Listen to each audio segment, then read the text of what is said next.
여러분 우리 지금 수련회 빼고 1년 중에 가장 중요한 일을 앞두고 있습니다. 뭐죠? 추수감사절은 나의 예상밖에 없던 답변이네요. 수능도 아니고 수능이 아니에요 라고 적어왔는데 추수감사절이라고 할 줄 몰랐어요. 수능도 중요하고 추수감사절도 중요한데 우리 지금 하이틴에서 지금 하고 있는 거, 그리고 더 나아가서 기독교인으로서 수련회 때 나 혼자 은혜 받는 거 말고 이제 그거만큼 강조하고 준비하고 있는 게 있습니다. 뭐죠 여러분? 성탄절을 빨리 맞이하고 싶은 친구가 있는 것 같아요. 그 친구는 특별히 경창대회 때 동무의 기회를 드리겠습니다. 네, 고지현 친구였어요. 네, 나로부터 시작대리 하고 있습니다. 나로부터 시작대리, 전도축제 나로부터 시작대리라는 주제로 하고 있어요. 내가 움직여야 하나님 나라가 확장된다. 이 땅의 부흥과 회복은 그거요. 맞습니다. 이런 이야기를 지금 한 달 동안 하고 있어요. 이거 영상도 찍고 그랬죠. 지난주에 친구들 노트 잘 줬어요? 노트랑 가자. 줬어요? 네. 그렇군요. 네. 수고하셨습니다. 그 주기 진짜 부끄러웠을 텐데 친구들한테 더 주고 싶은 친구가 있으면 뒤에 몇 개 있으니까 가져가셔도 됩니다. 노트 따로 뭐 과자 뭉치만 있는 것도 있고 지난주랑 똑같은 패키지가 있으니까 챙겨가세요. 그리고 또 중요한 거, 그렇게 친구들한테 선물 주고 과자 주고 하는 거 외에 또 해야 되는 거 있다고 그랬어요. 지난주에 뭐였죠? 기도. 근데 지난주 여자 없었구나. 기도입니다. 기도하고 내 친구가 내가 교회 가자라고 했을 때 그 말에 좀 혹할 수 있도록 얇은 귀, 부드러운 마음을 성령님께서 만들어주셔야 돼요. 이럴 땐 귀 얇은 친구가 좋아요. 그 친구들 중에 있죠? 여러분 친구들 중에도. 과자도 주고 기도도 하고 할 건데 오늘은 예배 마치고 합니다. 그래서 예배 마치고 그때 우리 수련회 준비기도 하는 것처럼 저 건반 앞에서 모여서 할 건데 특별히 고3을 위한 기도도 할 거니까 우리 친구들 나와서 함께 기도하고 가시면 되겠습니다. 몰랐죠? 지금 말했어요. 1차적으로 우리가 이런 기도회를 하고 간식을 주고 과자를 주고 하는 게 1차적으로는 내 친구를 어디에 데리고 오려는 거죠? 교회, 우리 교회, 하이틴 중고등부 약수동 데려오려고 하는 건데 궁극적으로는 여기에 초대하려고 우리가 이런 전도를 한다고 했어요. 기억나요? 한 2주 전 설교인데 우리가 교회를 데려오는 거지만 궁극적으로 내 친구랑 내가 어디에 같이 가고 싶어서 하는 거야?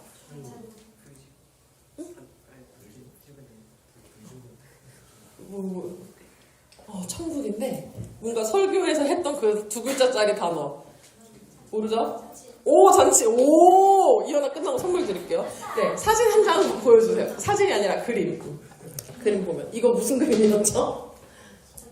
잔치 그림이에요. 전쟁통 같죠? 잔치. 저게 다 음식이고 사람들이 막 신나서 지금 즐기는 장면이에요. 저게 좀 그렇지만 잔치 그림입니다. 잔치. 하나님 나라의 잔치, 생명의 잔치, 살림의 잔치. 우리 이 잔치에 초대하기 위해서 매주 광고하고 선물도 주고 기도도 하는 거예요. 하나님 나라는 본질적으로 잔치라고 했어요. 그 속성이 잔치입니다. 잔치, 파티, 신나는 거, 좋은 거, 재밌는 거, 막 슬픈 사람이 없고 시험 걱정하는 사람이 없어. 저기는 막 되게 기쁘고 들떠있는 그런 느낌. 우리가 지금은 막 금식기도 하는 사람들도 있고 울면서 회개하기도 하고 뭐 여러 가지 다양한 모습으로 신앙생활을 하지만 죽어서 가게 될 저곳에서는 금식 없어요. 금식기도 안 해도 되고요. 울면서 회개 안 해도 돼요. 그냥 신나. 그냥 기쁘고 기쁜 살림의 잔치, 생명의 잔치예요. 눈물도 없고 부족한 것도 없습니다. 우리가 그거를 조금이라도 죽어서 이제 영원히 할 거지만 잠깐이라도 살짝 맛보기를 하기 위해서 1년에 한 번씩 이렇게 전도축제를 하는 거예요. 그날 하루만큼은 조금 더 우리가 업되게 조금 더 기쁜 마음으로 파티 음식도 먹고 선물도 주고 진짜 줄 거예요. 다음 주에 선물. 그런 행사 같은 것들을 하는데 맛보기를 하기 위해서 하는 겁니다. 하나님 나라의 잔치를 우리가 똑같이 흉내낼 수는 없어. 그렇지만 맛보기, 시식 코너 같은 느낌이라고 생각하면 돼요. 그러니까 평소에 전도해야 돼요. 평소에도 해야 되고 너무너무 좋은 일인데 뭔가 민망하잖아. 전도해서 데려왔는데 똑같이 설교 30, 40분씩 하고 뭐 선물도 안 줘. 그럼 여러분들이 약간 민망할 수 있기 때문에 이런 시간을 갖습니다. 그러니까 잔칫날을 딱 하루 정해서 이 핑계로 데려오면 돼요. 친구들을. 그래서 1년에 한 번씩 이렇게 할 거예요. 앞으로도. 내년에도 할 거고 내후년에도 할 겁니다. 하나님 나라는 잔치다 라는 이 개념은 제가 지어낸 게 아니고요. 복음서에서 예수님이 그렇게 말씀하신 내용입니다. 저 설교할 때는 우리 얘기했죠. 잔치집 주인이 잔치를 열고 자기 종을 저 거리로 싹 보내요. 그래서 저 거리에 있는 사람들을 끌어와서 내 잔치에 손님으로 만들어라. 저 사람들을 다 데려와서 내 잔치를 같이 즐기게 해라! 라고 했던 설교 기억나요? 그 설교 했었고요. 거기서도 잔치집은 하나님 나라를 의미했어요. 예수님이 해주셨던 비유. 그리고 그거 말고 또 하나? 여러분 열처녀 이야기 알죠? 5명은 등불이 있어가지고 뭐 칭찬받았고 5명은 등불이 똑 떨어져가지고 그러니까 기름이 똑 떨어져서 등불을 밝힐 수가 없으니까 이 미련한 놈들아, 이 지혜 없는 처녀들아 이런 얘기를 듣잖아요. 그 비유에서도 혼인잔치가 하나님 나라를 의미하는 거였습니다. 오늘 우리가 읽을 성경 말씀도 혼인잔치를 배경으로 하는 이야기인데요. 조금 달라요. 지금 전도사님이 말했던 2가지 이야기는 특징이 예수님이 지어내신 얘기예요. 예수님이 이야기를 지어냈을 때 분명한 목적이 있다고 했죠. 하나님 나라는 잔치야 라는 것을 설명하기 위해서 약간의 소설을 쓰신 거야. 예수님이. 근데 지금 우리가 읽어볼 성경은요. 비유적인 이야기는 아니고요. 예수님이 직접 경험하신 이야기입니다. 실제 혼인잔치 이야기라는 거예요. 이거를 기억하시면서 성경을 한번 읽어볼게요. 요한복음 2장입니다. 신약 성경 요 찾으면 돼요.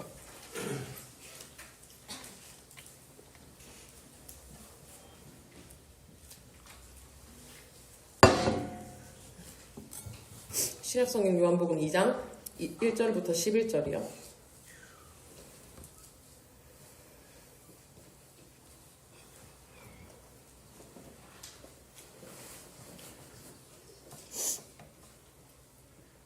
찾았죠? 교독하겠습니다. 사흘째 되던 날 갈릴리 가나에 혼례가 있어 예수의 어머니도 거기 계시고 포도주가 떨어진지라 예수의 어머니가 예수에게 이르되 저들에게 포도주가 없다 하니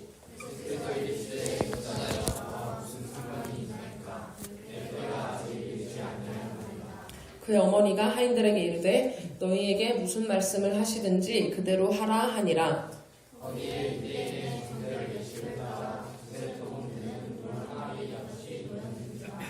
예수께서 그들에게 이르시되 항아리에 물을 채우라 하신즉 아기까지 채우니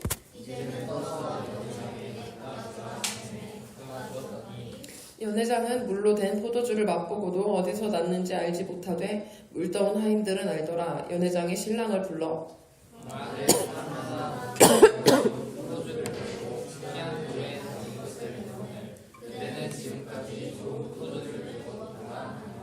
예수께서 이 첫 표적을 갈릴리 가나에서 행하여 그의 영광을 나타내심에 제자들이 그를 믿으니라. 아멘. 본문 1절을 보면 구체적인 시공간이 나옵니다. 이 이야기가 찐이라는 거예요. 실제 역사에서 이런 일이 있었다. 예수님이 직접 경험한 이야기다라는 겁니다. 시작이 사흘째 되던 날이에요. 사흘째 되던 날. 사흘째 되던 날 갈릴리 가나라는 지역에서 벌어진 혼인잔치. 그게 오늘 말씀의 사건이 일어나는 배경입니다. 사흘째 되던 날이니까 앞에 뭐 일이 있었다는 거겠죠. 무슨 일이 있고 그로부터 사흘째. 그래서 그 앞부분에 무슨 일이 있었냐를 요한복음 1장에 보면 제자를 부르시는 내용이 나와요. 예수님이 제자를 총 몇 명 데리고 다니셨죠? 결과적으로 12명 있었죠. 근데 그 제자들은 하루는 누구를 불러셨어. 그리고 또 그 다음날은 누구를 부르셨어. 그리고 그 다음날은 또 누구를 부르셨어. 이런 식으로 부르셨어요. 12명을 오디션 보듯이 이렇게 한 게 아니라 이렇게 하루에 이렇게 몇 명씩 이렇게 해봐. 너 나 따라. 이거를 이제 하시다가 사흘째 되던 날 이 혼례잔치에 참여를 하신 겁니다. 혼인잔치에 참여를 하신 거예요.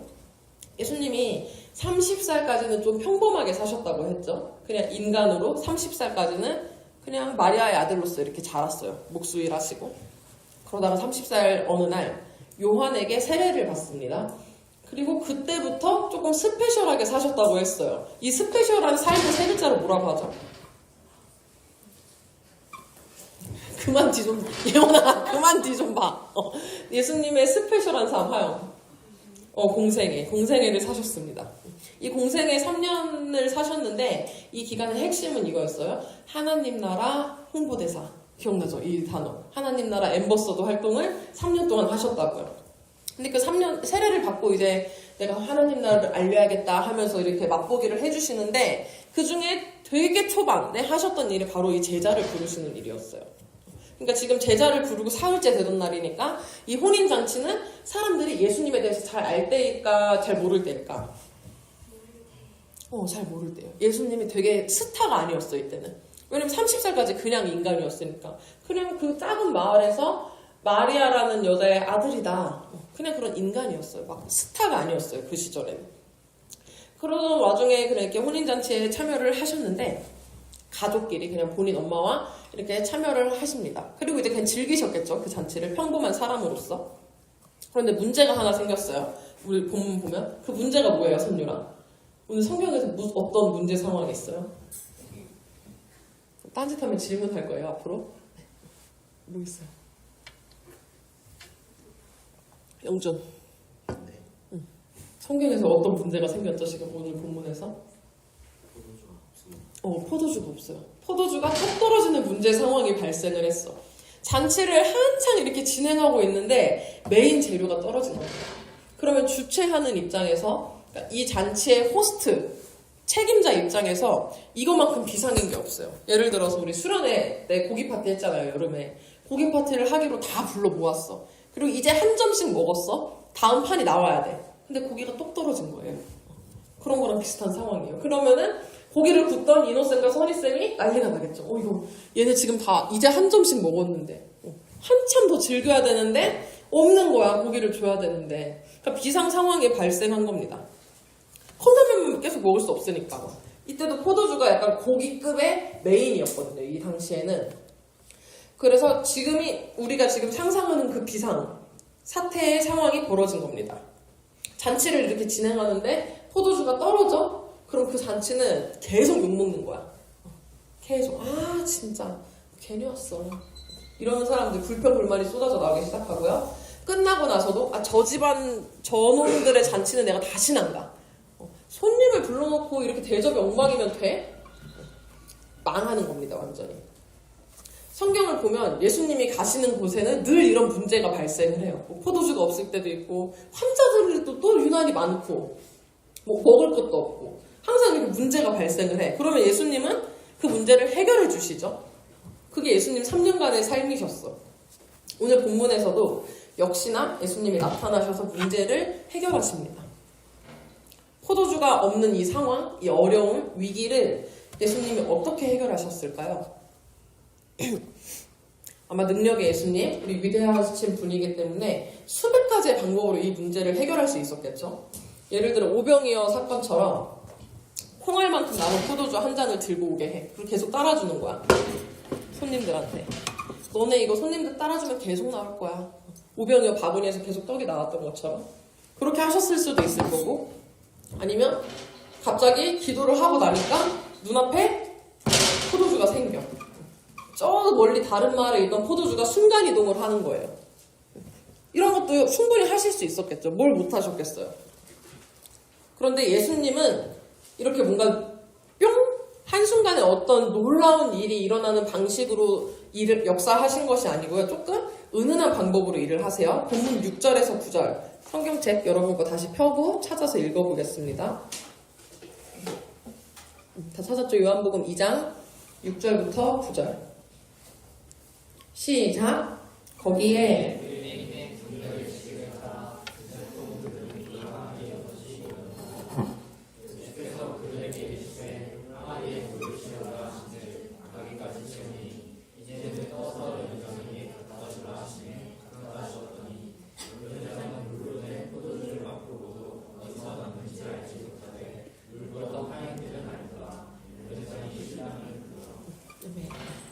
막 기적 역사 한순간에 막 야, 싹 갖고 와 기도 한번 해 축사하시고 이런 거 나오죠 성경에. 축사 한번 하시고 눈 뜨니까 막 이렇게 넘치도록 포도주가 흘러 막 이런 거 없습니다.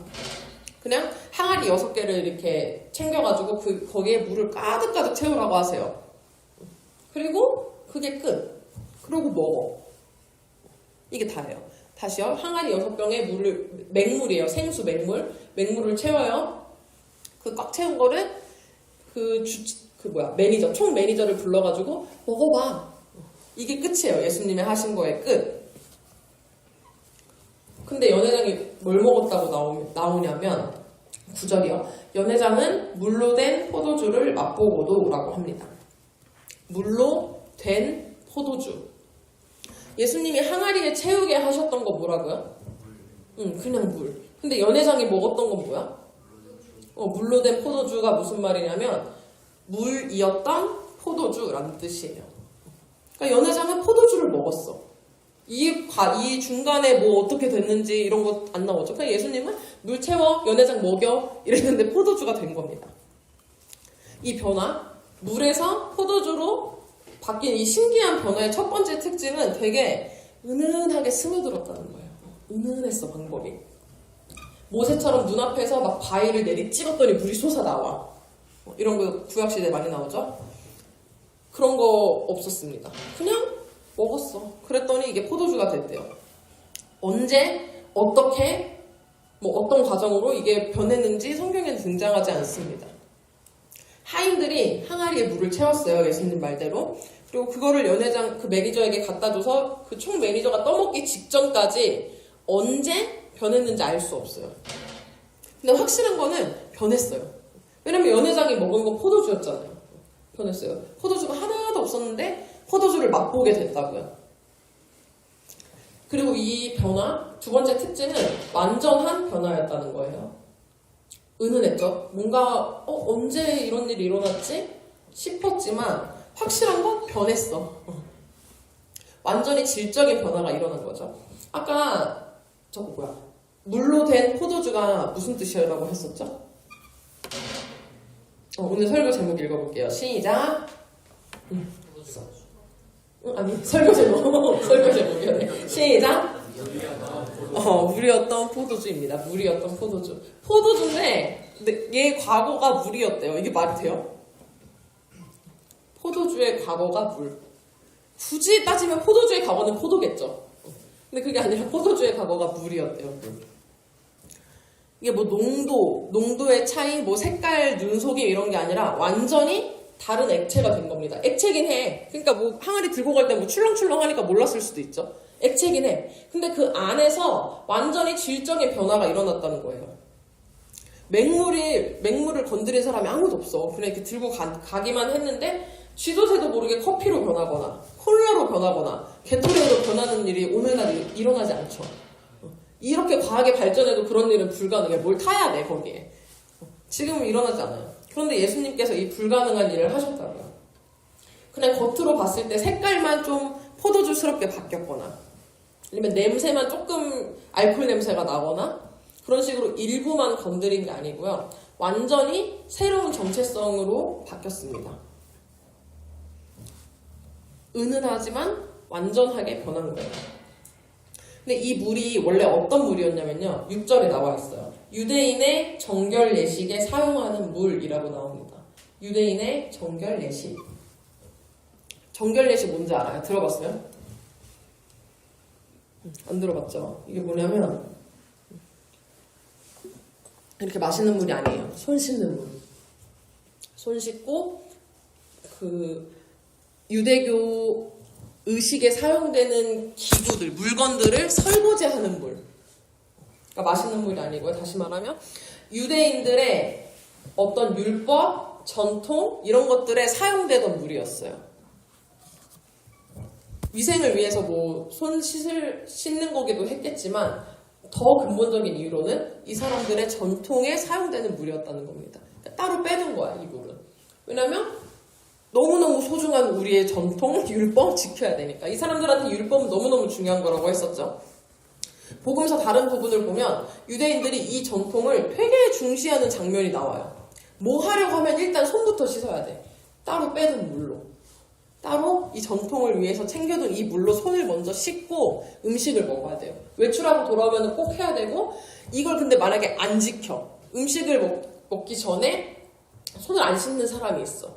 그런 사람들을 유대인들, 바리새인들이 발견하면 엄청 뭐라고 합니다. 아유, 저 정신 나간 놈이 지금 우리 율법 지키려면 이거 손 씻어야 되는데, 위생 때문에 뭐라 한 게 아니라 자기들 율법 때문에 뭐라고 했어요. 아, 이거 지켜야 되는데, 손 씻고 해야 되는데 뭐 하는 거야. 엄청 비난하고 뭐라고 할 정도로 중시했습니다. 그만큼 이제 늘 깨끗한 걸 추구하고 이런 의도였겠죠, 처음에는. 이 자체가 나쁜 거라고 할 수는 없어요. 특히 이때는 예수님 사역 초창기이기 때문에 예수님이 별로 안 유명하다고 했었잖아요. 예수가 구원자라는 거를 대부분의 사람들이 몰랐어요. 예수 그냥 뭐 인간이지. 근데 그러던 와중에 유일하게 이 사람들이 구원에 대해서 생각하고 하나님에 대해서 자기의 신앙을 표출할 수 있던 방법이 이 율법을 지키는 거였습니다. 그러니까 율법 지키는 사람들은 당시에 신앙이 좋았던 걸까? 안 좋았던 걸까? 주원아. 율법 지키는 사람들은 신앙이 좋았던 거야? 안 좋았던 거야? 응? 좋았던 거예요. 좋았던 사람들. 약간 에이스들이었다고요. 늘 강조했죠. 유대인들이 멍청해서 율법을 그렇게 고수한 게 아니라 자기들 나름대로 그게 하나님을 믿고 하나님을 섬기는 방식이었어. 자기들 나름대로 몇백 년을 그렇게 해왔던 거죠. 하나님을 사랑하는 만큼 율법과 전통을 지켜야 된다고 믿었어요. 이 사람들은. 그게 그 사람들의 신앙이었고 가치관이었고 익숙한 삶의 태도였습니다. 나름 되게 홀리했죠. 머리부터 발끝까지 눈 뜨는 순간부터 감는 순간까지 율법. 전통. 이렇게 살았던 거예요. 그렇게 그들 신앙과 전통에 사용되던 그 물을 항아리에 가득 채우게 하셨습니다. 한 항아리에 대충 몇 리터 정도 됐을까? 의지야? 얼마 됐을 것 같아요?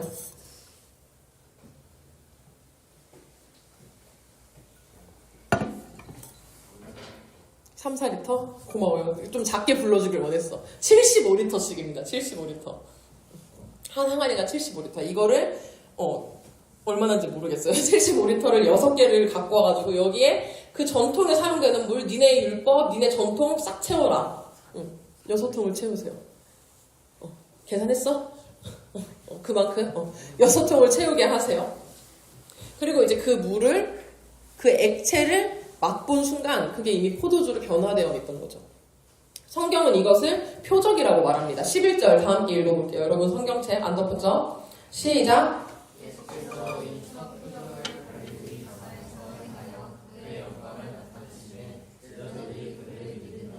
네. 이 표적을 보고 사람들이 예수님을 믿기 시작했대요. 이 전까지는 솔직히 그냥 인간이었어. 인간이 제자들 부르고 다닌 거야, 그냥. 근데 이거를 본 순간 함께 그 불림 당했던 제자들부터가 알았던 거죠. 아, 이거 뭔가 스페셜한데?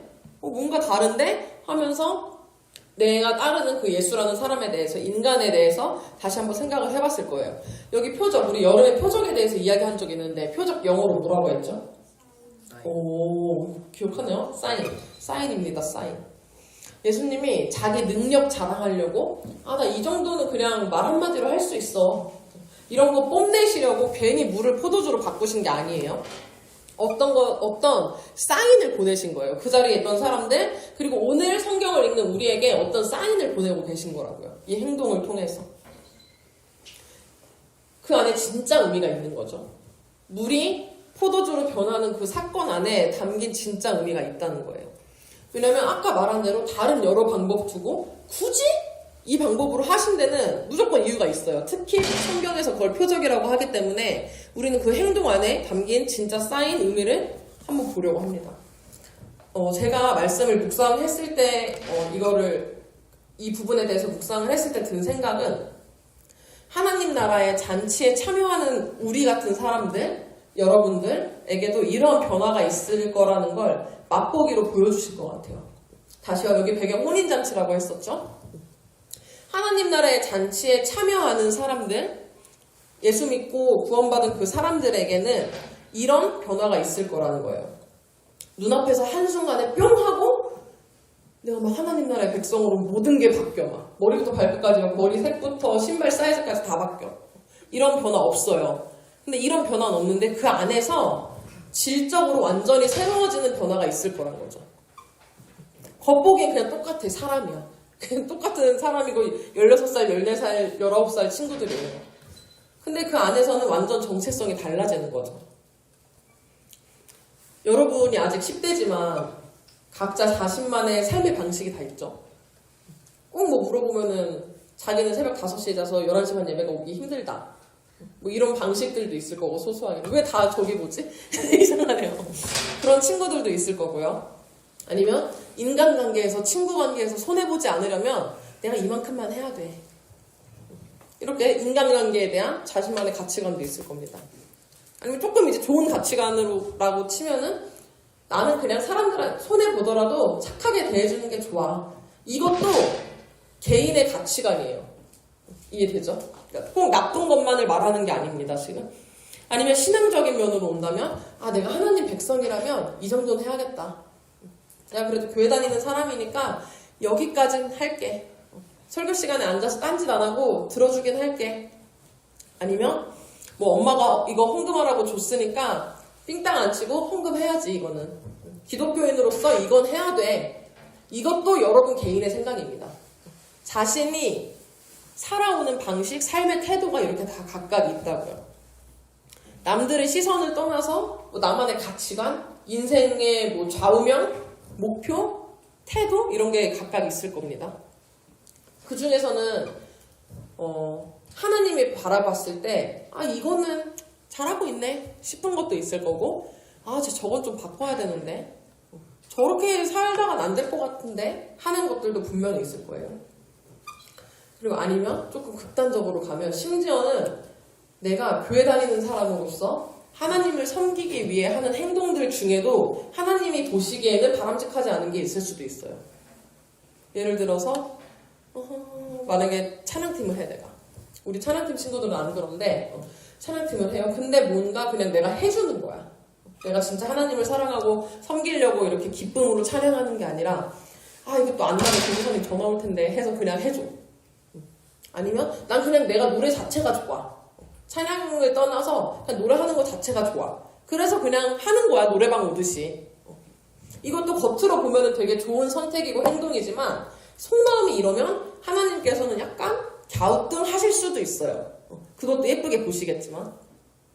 그래서 하나님은 이 속마음까지, 내가 하는 선택, 삶의 방식 이런 거의 의도까지도 하나님 나라의 백성답게 변하시기를 바랍니다. 그런데 그런 것들을 바라시고 요구하시고 기대만 하시는 게 아니라 가능하게도 해주세요. 어떻게 가능하게 되냐면 오늘 설교처럼 예수님을 만나면 됩니다.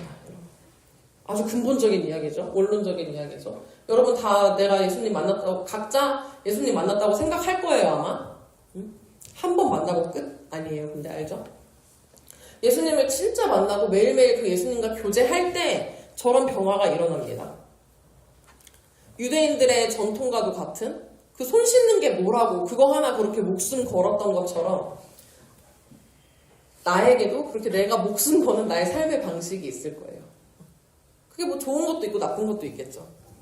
근데 그 모든 것들이 하나님 나라의 잔치에 걸맞는 포도주가 되기 위해서는 예수님을 만나야 합니다. 예수의 능력이 필요해요. 직접적으로. 예수님을 제대로 마주하게 되면 물이 포도주가 된 것과도 같은 변화가 우리 안에서 일어나게 되어 있어요. 둘 다 액체죠, 물과 포도주는.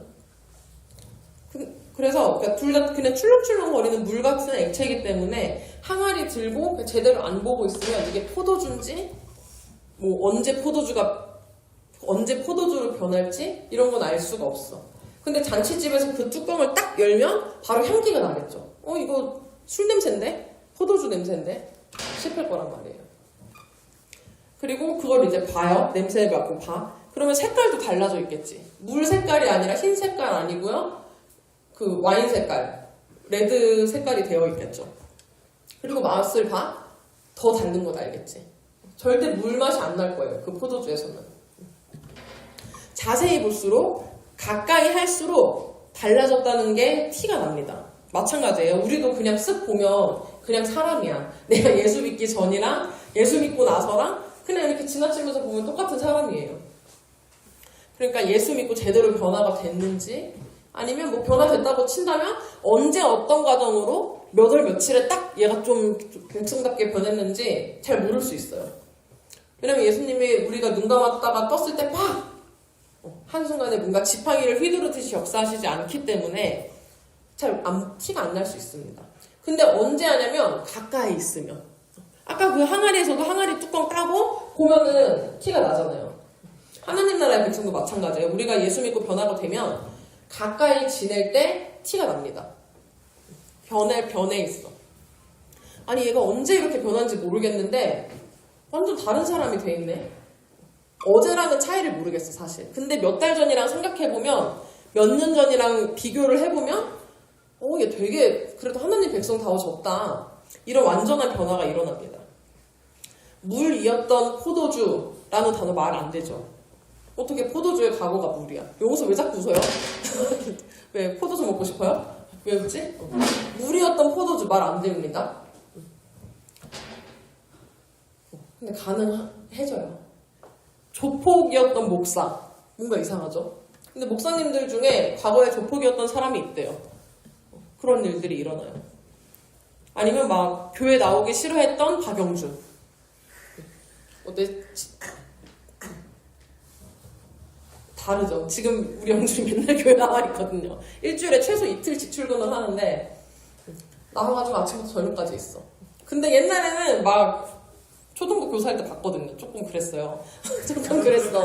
근데 이렇게 변해요, 사람이. 근데 지난주랑 보면 차이 없어요, 영준이도. 근데 몇 년 전 그 애기 때 모습 생각하면 달라져 있습니다. 우리는 한순간에 내 눈앞에서 어떤 기적이 일어나기를 바래요. 포도주 항아리가 하나도 원래 아예 그냥 무였는데 갑자기 항아리가 딱 순간이동하기를 바라고요. 내 눈앞에서 뭔가 막 예수님의 손가락이 보여서 나한테 글씨를 써주길 바라고 이런 기적을 기대를 합니다. 그런데 예수님이 우리에게 보여주시는 표적은 물이었던 포도주를 변화시키는 기적입니다. 다시 말하면 은은하게 스며드는, 그런데 사실은 완전한 변화, 그런 것들을 예수님께서 우리에게 보여주신다는 거예요. 유대인들로 쳤을 때는 정결례식, 유대인들에게 그 물과도 같았던 나만의 옛 모습, 나만의 가치관, 좌우명, 이런 것들이 내 머리부터 발끝까지 다 있을 거예요, 여러분들. 저도 그렇고. 그런데 예수님께서는 새 정체성을 부어주십니다. 내 안에 가득 찼던 그 기존의 삶의 방식, 가치관, 생각, 사고방식, 이런 것들을 완전히 새로운 예수의 방식으로 변화시켜 주신다는 거죠. 근데 너무 은은해서 잘 티가 안 날 수 있어. 너무 은은해서 조금씩 변하면은 티가 안 날 수 있어. 근데 시간이 흐르고 보면 이게 완전 포도주가 되어 있는 거죠. 이게 뭐야? 나 좀 스스로 봤을 때 나 좀 변한 것 같다. 나 좀 이제 기독교인 냄새가 나네. 그런 생각이 들 겁니다.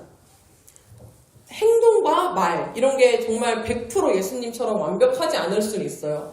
그런데 내 사고방식이 이제 세팅이 완전, 이 뇌의 세팅이 기독교인으로 변하는 거야. 표현하자면. 그런 변화가 바로 예수님이 우리에게 주시는 표적입니다. 물이었던 포도주, 은은하지만 완전한 변화. 기억하세요. 오늘의 핵심입니다.